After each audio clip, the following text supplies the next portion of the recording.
ऐन थंडीच्या दिवसात 9:15 9:30च्या दरम्यान मांडोगण फराटामध्ये आईस्क्रीम विक्री सुरू आहे.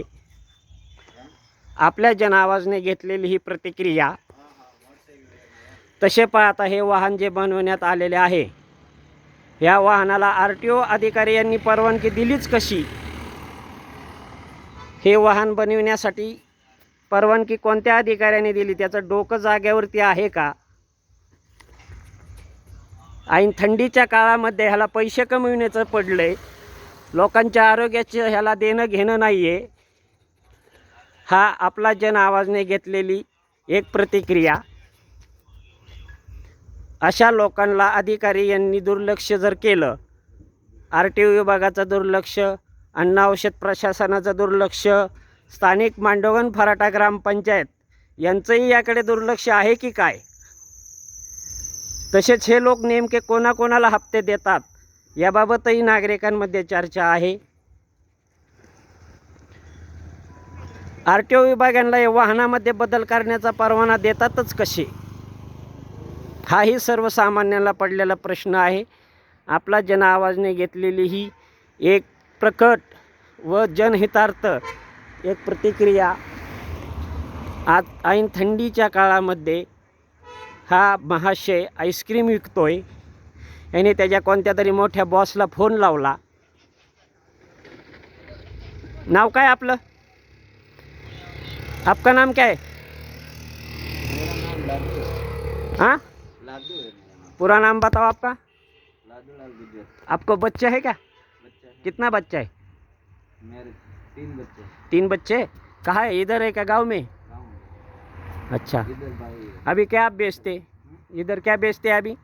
बादाम शेक फालूदा। अच्छा, अभी रात का कितना बजा है? 9 बजे। 9 बजे। आपने वो सर पे ऊपर ये क्यों लिया है? शाल क्यों रखा है? ठंडी नहीं बसती आपको? नहीं हाँ? ठंडी नहीं लग रहा। नहीं लगता? हाँ, क्या भरो ना, एक गिलास में भरो वो। क्या भरो? वो जो आप लोगों को पिलाते हैं वो भरो एक गिलास में।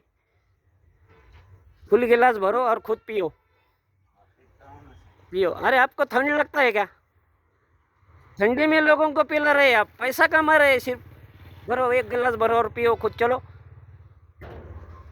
ये वाहन बनाया आपने, आपको परवाना किसने दिया ऐसा वाहन बनाने का? हाँ सर। कौन से अहमदनगर RTO ने दिया कि पुनः RTO ने दिया आपको परवाना ऐसा वाहन बनाओ?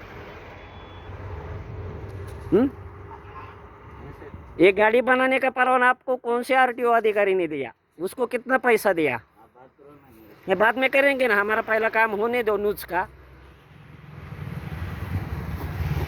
आपको खुद ठंडी बज रही, इसलिए आपने शाल लिया था और आप लोगों को आइसक्रीम कुल्फी खिला रहे। अब पियो आप।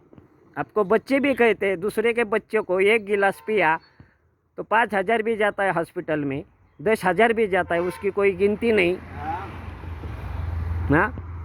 जरा पैसा कम सोचो यार। और आपने तो भगवान का फोटो लगाया इधर, शिव शंकर, हाँ, श्री कृष्णा। हाँ, ये क्या है? भगवान का ना इधर फोटो लगाते हैं, लोगों को बीमार गिराते हैं क्या?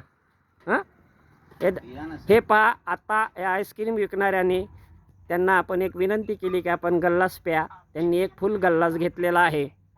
त्यांची मुलं जी आहेत ती त्यांच्या गावी आहेत. तसेच त्यांनी आपण पाहिलं व्हिडिओमध्ये, त्यांनी अगोदर थंडी वाजते म्हणून शाल घेतली होती अंगावरती. त्यानंतर मात्र त्यांनी व्हिडिओ चालू असताना ती शाल काढली, त्यांची थंडी पळाली. म्हणजे त्यांना थंडी वाजते, परंतु आईस्क्रीम लस्सी पिणाऱ्यांना थंडी वाजत नाही. त्यांना पैसा महत्त्वाचा आहे. तरी असे राजस्थानवरून आलेले परप्रांतीय लोक हे आपल्या ग्रामीण भागातील महाराष्ट्रातील लोकांच्या जनतेशी खेळतात की नाहीत खेळत, हे समाजानेही जरा या अशा गोष्टींकडे लक्ष देणे महत्त्वाचे आहे. याबाबत आपला जन आवाजने घेतलेली ही एक प्रतिक्रिया. जनहितार्थ आपला जन आवाज हे सतत कार्य करत असतो. अशा चुकीच्या कामाकडे कोणत्याही पोलीस अधिकारी अथवा यावरती जबाबदार असणारी यंत्रणा, शासकीय यंत्रणा यांना काही देणे घेणे नाही समाजाचे, जनतेचे. हेही तितकेच या घटनेतून निर्माण होत आहे व निदर्शनास येत आहे. आपला जन आवाजने याबाबत उठविलेला हा सर्वसामान्यांसाठीचा आवाज